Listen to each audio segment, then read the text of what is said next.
했다. 근데 이 와중에서 그 레버리지 ETF 때문에 지금 난리가 났습니다. 특히 김영범 정책실장 아까도 말씀하셨지만 이게 뭐가 문제냐, 이거 어떻게 구조개혁을 해야 되는 거냐, 이것만이 문제냐 아니면 그냥 사과로 땜질하고 끝날 일이냐, 이제 관련해서도 강준현 수석 대변인이 기자들의 질문에 답변을 했는데요. 어떤 입장이 나왔냐면 주식시장과 관련해서 당에서는 현 상황을 비상한 상황으로 인식을 하고 가능한 모든 대안을 검토하겠다. 정부가 대책을 마련해서 가지고 오면 정무위에 보고하도록 논의하도록 했고 당정 간의 협의를 계속하고 있고 정부안이 마련되는 대로 조만간 아마 발표가 있을 것이다. 입장을 밝혔습니다. 자, 오늘 주식은 폭등했어요. 네. 지금 보니까 그 코스피가 17% 폭등을 했다고 하고요. 코스닥도 9%대 강세를 보이고 있다고 합니다. 지금이 6,447.36, 어제 대비 853.8, 15.26%가 상승한 수치로 달려가고 있습니다. 어휴. 어제 들어갔어야 됐나? 정신이 없어요. 정신이 없습니다 없고 지금. 예. 이런 생각은 들어요. 그러니까 예를 들면 이 모든 게 지금 정부 책임이다 그렇게 생각하진 않아요. 왜냐 투자는 개인이 책임인데 그렇습니다. 문제는 뭐냐면 인식이에요. 사람들의 인식이 어떻게 된 거냐면 예.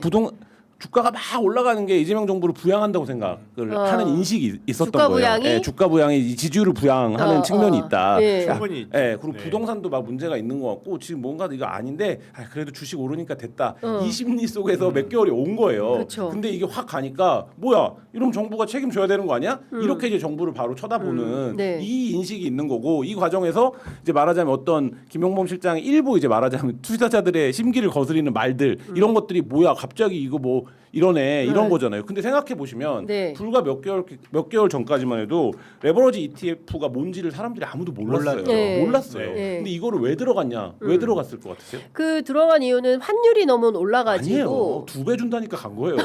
맞아요. 정답이에요. 네, 2배 준다니까 아니 간 거예요. 정부 당국에서는 환율이 너무 올라서 이게 이제 어쨌든 미장에 투자하는 그 개미들이 국장으로 들어오게 논리가 하기 위한 있겠죠. 뭐 정책 이런 추진의 논리가 있는데 정책 그 주체들의 정책 추진의 논리. 논리와 예. 실제 사람들이 그래? 네. 이거 2배 주는 거야? 이렇게 간 거랑 근데 마이너스도 2배인데. 그러니까 그래도 투자할 때 그걸 안 보죠. 그렇죠. 그러니까 그러면 정책을 결정하는 사람들은 우리가 아무리 합리적인 명분과 논리로 이걸 도입한다고 한들 결국 이게 돈의 문제이기 때문에 투자자들은 이렇게 움직일 것 같은데 요거까지도 예측과 전망이 있었어야 되는 건데 지금 정부를 향한 목소리는 그 예측과 전망이 부재했거나 네. 아니면 그때 증시가 워낙 좋았을 때이기 때문에 네. 그러지 않을 거야라고 무시한 거죠. 무시했거나 이거에 대한 얘기인 거고 네. 그러면 그 정책 실패에서 어떤 관가를 네. 인정하고 네. 그거에 보완책을 빨리 내놔야 되는 게 맞는 거죠. 그렇게 해줘야 예. 이게 막 영혼까지 끌어서 투자한다라는 표현이 있잖아요. 지금 한국 사회에. 그러니까 지금 뭐 빚내서 투자한 사람들이 그런 사람들 상당히 매일매일 얼마나 영혼이 아프겠어요. 이게 그죠? 또 이렇게 어제 본인 집계한 영혼인데 저거. 저는 어제- 한 주도 갖고 있지 않기 때문에. 네. 어제 이제 이게 마이너스 56조라는 거지 않습니까? 그러니까 이제 땡길 수 있는 만큼 땡겨서 투자를 했는데 마이너스가 된 거죠. 그래서 제가 아는 한 어떤 분은 마이너스 3억이다. 그러니까 이거는 막 멘붕인 거죠. 뭐 어떤 기자는 뭐 집 팔아가지고 투자했다는 소식도 아니 있고. 지금 이런 거예요. 그러니까 그런 네. 개별 사례가 중요한 게 아니라 2030이 이걸 어떻게 받아들인 거냐면 나는 집을 살 돈은 없는데 한 1억은 있어.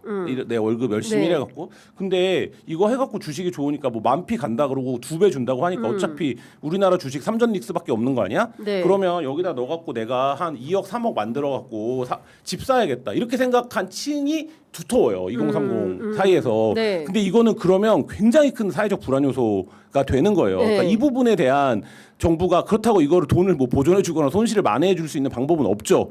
차분하게 설득해야겠죠. 네. 갖고 있으면 오릅니다. 이렇게 설득을 해야 되지만 지금 그러고 당장 있죠. 투자자들은 그걸 믿을 수가 없기 때문에 네. 그럼 이거에 대해서 어떤 말하자면 그 정부 차원에서 할 수 있는 최대치의 뭔가를 내놔야 네. 되는 거예요. 그게 그렇죠. 뭐 말이든 제도든 아니면 뭐든 근데 그게 아니라 투자는 원래 손실은 개인의 책임입니다. 2배 오를 수도 있고 2배 떨어질 수도 있는 겁니다. 뭐 이렇게 원론적인 얘기를 하면 사람들의 부함만 지금 그렇죠. 자극한다니까요. 그거는 이제 국가로서 무책임한 거예요, 네. 사실. 그러니까 물론 투자는 개인 책임이고 네. 뭐 어쩌고 저쩌고 하는데 그 사람이 어떤 이유에서 움직였건 어떤 이유에서 떨어졌건 우리가 우리가 윤석열 때 코스피 2천이라고 얼마 욕을 했습니까? 예, 마찬가지인 2,300, 거거든요. 예. 2천에서 욕을 하건 6천에서 욕을 하건 그 사람은 돈을 넣었다 잃은 사람이에요. 어찌 네, 됐건 간에 네, 똑같아. 사실은 본질적으로는.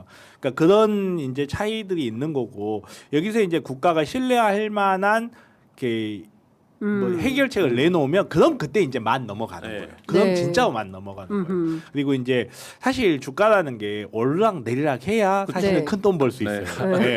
계속 오르기만 하면 큰 돈 못 법니다. 네. 그러니까 뭐 네. 그러니까 저는 이제 제가 아는 주식은 싸다고 로얄 캐닌밖에 없는데 아. 네. 뭐 주식을 투자하는 사람들 보면 그래요. 저희 어머니 보면 어떻게 하면 좋냐 이 네. 생각하는데 저는 네. 좀 장기적 안목을 갖고 투자를 네. 해야 된다는 그렇죠. 교과서적인 이야기가 우선이고 맞습니다. 그리고 국가에서도 어찌 됐건 잘못된 판단으로 이 단일 종목 ETF가 뭐야 세상에 이 단일 종목 ETF 레버리지로 인해서 많은 손해를 보고 있으니까 네. 하루 빨리 좀 설득력 있는 대책이 나와야 된다. 이거는 뭐 논란의 여지가 예. 있겠습니까?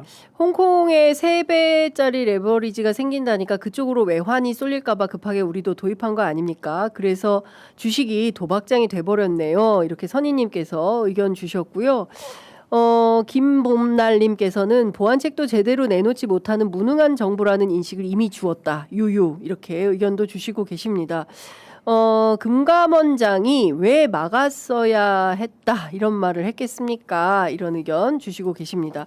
그러니까 지금 그 핵심은 당시에 이찬진 금감원장이 들어 누워서라도 말렸어야 했다. 약간 때늦은 후회. 그렇죠. 네, 결과론적인 그렇죠. 분석- 그리고 거죠. 이제 이억 원 금융위원장하고 이찬진 그 금감원장이 두 분 다 일단 고개를 숙였어요. 사과는 했는데 이 두 금융수장이 사과하고 끝낼 일이냐? 어떤 방식으로든 뭐 그러니까 제도 이게 개편이 필요하다. 모르겠어요. 저도 뭐 금융이나 이런 쪽의 전문가는 아니지만 약간 과도기적인 측면 그것도 있는 네. 것 같아요. 왜냐면 이재명 그쵸. 대통령이 그쵸. 부동산 시장에서 자산 시장으로 예. 주요하게 이제 말하자면 관점을 이동시켜야 된다라고 했는데 그거에 부합하는 자산 시장의 성숙도는 아직 이루어지진 않은 것 같고. 맞아요. 근데 여기 들어와 있는 투자자들은 다 뭐냐면 이거 팔아갖고 5만 원이라도 오르면 내가 팔고 나가야지 뭐 이런 거예요. 근데 이제 그런 심리로 다 들어와 있는데 비판을 뭐라고 하는 거냐면 이거 도박판으로 만들었다 이렇게 하는데 모두가 다 그 갬블을 참여하고 싶어서 들어온 사람들이거든요. 그러니까 이게 그 사람들을 비판하는 게 아니라 네. 아직 이제 말하자면 우리 자산시장의 성숙도가 그 정도라는 거고 그다음에 이 자산시장이 활성화된다는 건 뭐냐면 홍콩이나 뭐 뉴욕이나 런던처럼 해외 자본들도 여기에 이제 말하자면 자금을 많이 넣고 이게 이제 돌아가는 과정들이 프로세스가 있어야 되는데 우리는 여전히 그게 아니라 개미들은 막 사고 돈 벌고 싶어서 기관들은 개미들이 사면 우리는 좀 팔아볼까? 우리 뭐 이익 실현해보 뭐 이런 식의 이제 말하자면 뭔가 단순화된 접근으로 이게 돌아가고 있는 상황이어서 그러니까 대통령도 이제 자산시장으로의 포커싱을 하겠다라고 하면 그래서 뭐 상법 개정이나 여러 가지 그 입법 과제들을 밟은 건데 포함해서 뭐 기업들의 운영 방식이라든지 그다음에 뭐 이런 것들까지 다 좀 이것도 그 제도적인 정비나 혹은 이런 것들이 굉장히 좀 유능하게 이루어질 필요가 있다 이런 생각 듭니다. 네, 근데 일각에서는 뭐 이런 거잖아요. 지금 오늘부터 이제 3천만 원의 이제 현금 자산이 있는 사람들 그리고 이제 2시간 이상의 교육을 받는 사람들에 한해서만 이제 투자할 수 있게 되고 나머지 사람들은 어떻게 해야 되는 거냐 이제 이런 이야기들도 있고 정청래 그 더불어민주당 당대표 후보 같은 경우에는 일시중지라도 해야 된다. 왜냐하면 국회에 막 근조화환이 오고 이러니까 이 정치적 차원에서는 혼란을 좀 가라앉히는 차원에서 일시중지를 해야 된다. 이런 제안도 하는데 정 변호사님이나 우리 김한 기자는 어떻게 보세요? 그런 제안들이 실제로 지금 필요한 효력이 있는 조처인 거냐?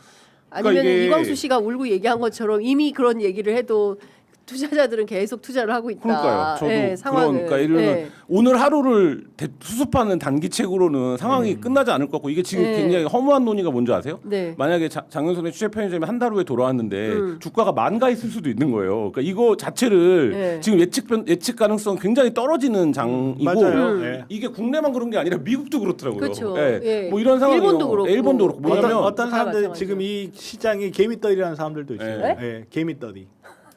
그런 사람들도 네. 진짜로. 어, 그러니까 이게 예측 가능성이라는 게 굉장히 떨어지기 때문에 네. 어떻게 정책을 써야 되냐에 대해서 답은 없는데 네. 근데 이제 말하자면 포퓰리즘적으로 네. 오늘 하루 여론이 이러니까 오늘 문은 오늘 이거를 문 닫아. 해야 돼 이런 방식이 오히려 시장에 던지는 시장의 안정성을 해치는 결정인 거잖아요. 네. 그러니까 그게 오히려 더 네. 그 위협 요인이 되겠죠. 예를 들어서 뭐 지금 H금 3천만 원 어쩌고저쩌고 이야기하는데 한 달 뒤에 오셨더니 코스피에 많이가 있잖아요. 네. 그러면 3천만 원 넘는 2030 투자하지 말란 거냐고 뉴스 나오고 있을 거예요. 그렇죠. 그렇죠. 그렇게 되는 거예요. 그렇죠. 지금 뭐 15분 전에 동아일보에서 보도가 나왔는데요. 이제 오늘부터 규제가 첫날인데 혼란이 가중되고 있다고 합니다. 예탁금이 3천만 원 넘는데 들어가지지가 않아서 예, 막혀 있다라는 이야기들이 지금 뭐 기사가 모든 보도가 나오고 규제는요. 있고요. 첫날 혼란이 있습니다. 예, 그리고 지금 여당에서는 워낙 지금 금융시장 변동성이 크게 확대되고 있어서 ETF 도입 누가 도대체 왜 어떻게 한 거야? 이 부분에 대해서 전면적인 점검을 추진하겠다. 이거는 그러니까 예를 좀 들면 약간 사후 약방문 같은 사후 느낌은. 약방문이 아니라 그런 게 자산시장의 미성숙도를 보여주는 거라는 거예요. 예를 들면 이거 전 세계에서 다 하고 있는 금융시장의 기법인데 이 기법에 대해서 야 이거 뭔가 비리가 있네. 뭐 이렇게 접근하는 것 자체가 누가 했어 누가? 누가 했어? 어떤 책임자 놈이야? 불러와. 이거 책임자 자체가 불러와. 세워놓고 우리가- 이제 축협 그 깨듯이 깨는. 이 자체가 자산시장이나 금융시장에 대한 이해가 떨어진다는 거죠. 우리가 어렸을 때는 네. 그 소 잃고 외양간 고친다라는 속담을 들으면서 되게 비웃었는데 나이들 먹고 정치를 관여하다 보면 외양간이 너도 고치면 다행이야. 소 잃고 외양간 안 고치고 소 또 는다?